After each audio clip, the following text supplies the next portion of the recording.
स्त्रियों के लिए शिव पुराण में पार्थिव शिवलिंग की पूजा करने का ही प्रावधान है। तो आइए हम जानें कि पार्थिव शिवलिंग क्या है और पार्थिव शिवलिंग की पूजा हम किस प्रकार कर सकते हैं। पूर्ण रूप से मैं शिव पुराण के माध्यम से आपको बताने जा रहा हूं पार्थिव शिवलिंग का महत्व। तो पार्थिव शिवलिंग पूजा भगवान शिव के नामों से बताई गई है। जो पार्थिव शिवलिंग है उसे भगवान के शिव के नामों के माध्यम से करनी चाहिए। वह पूजा सभी अविष्टियों को देने वाली है। मैं उसे बताता हूँ, सुनो।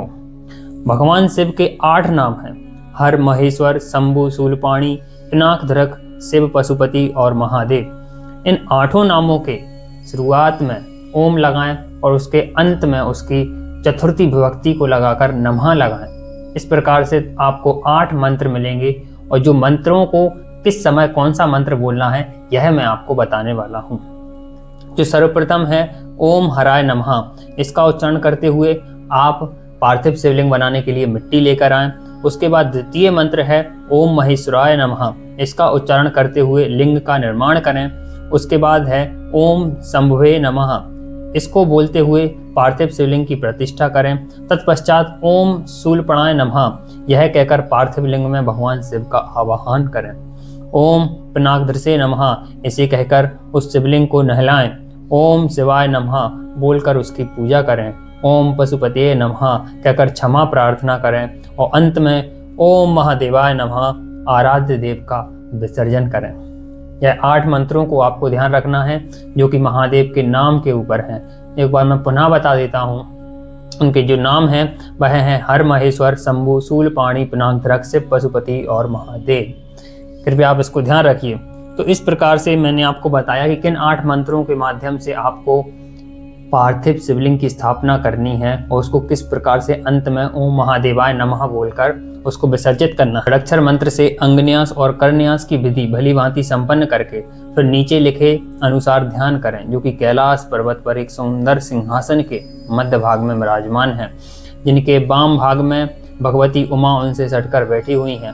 यह सब आपको अपने मन में चिंतन करना है कि जो कैलाश पर्वत है उस पर एक सुंदर सिंहासन है, मध्य भाग में विराजित है और वहां पर उनके भगवान शिव के वाम भाग में उमा विराजमान है और सनक सनंदन आदि भक्तजन जिनकी पूजा कर रहे हैं तथा जो भक्तों के दुख रूपी दावानल को नष्ट करने वाले अप्रमेय शक्तिशाली ईश्वर हैं, उनका विश्व विभूषण भगवान शिव का चिंतन करना चाहिए। भगवान महेश्वर का प्रतिदिन इस प्रकार ध्यान करें। उनकी अंग कांति चांदी के पर्वत के भांति गौर है। वे अपने मस्तक पर मनोहर चंद्रमा का मुकुट धारण करते हैं। रत्नों के आभूषण धारण करने से उनका श्री अंग और भी उद्भासित हो उठा है। उनके 4 हाथों में क्रमशः परशु, मृग मुद्रा, बर, अभय मुद्रा सुशोभित हैं। वे सदा प्रसन्न रहते हैं, कमल के आसन पर बैठे हैं और देवलोक चारों ओर खड़े होकर उनकी स्तुति कर रहे हैं। उनके वस्त्र की व्याघ्र चर्म धारण किया हुआ है।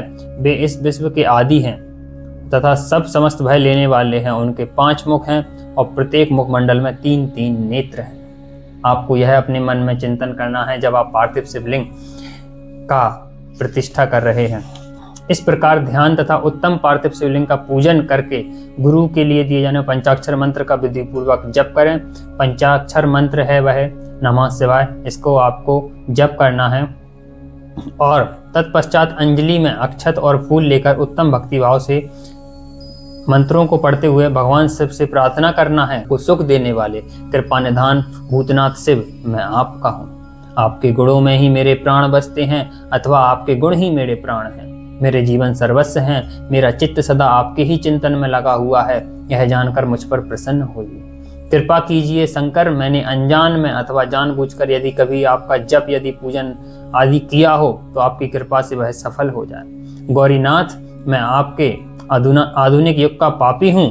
मैं पतित हूँ और आप सदा से ही परम महान पतित पावन हैं। इस बात का विचार करके आप जैसा चाहें वैसा करें। महादेव सदा से वेदों, पुराणों, नाना प्रकार के शास्त्रीय सिद्धांतों और विभिन्न महर्षियों ने अब तक आपको पूर्ण रूप से नहीं जाना है, फिर मैं कैसे जान सकता हूँ। महेश्वर, मैं जैसा हूँ वैसा ही उसी रूप में संपूर्ण भाव से आपका हूँ। आप पर आश्रित हूँ, इसलिए आपसे रक्षा पाने के योग्य हूँ। परमेश्वर, मुझ पर प्रसन्न हो जाइए। इस प्रकार आपको भगवान शिव से अपनी मन की बात रखनी है। हर हर महादेव।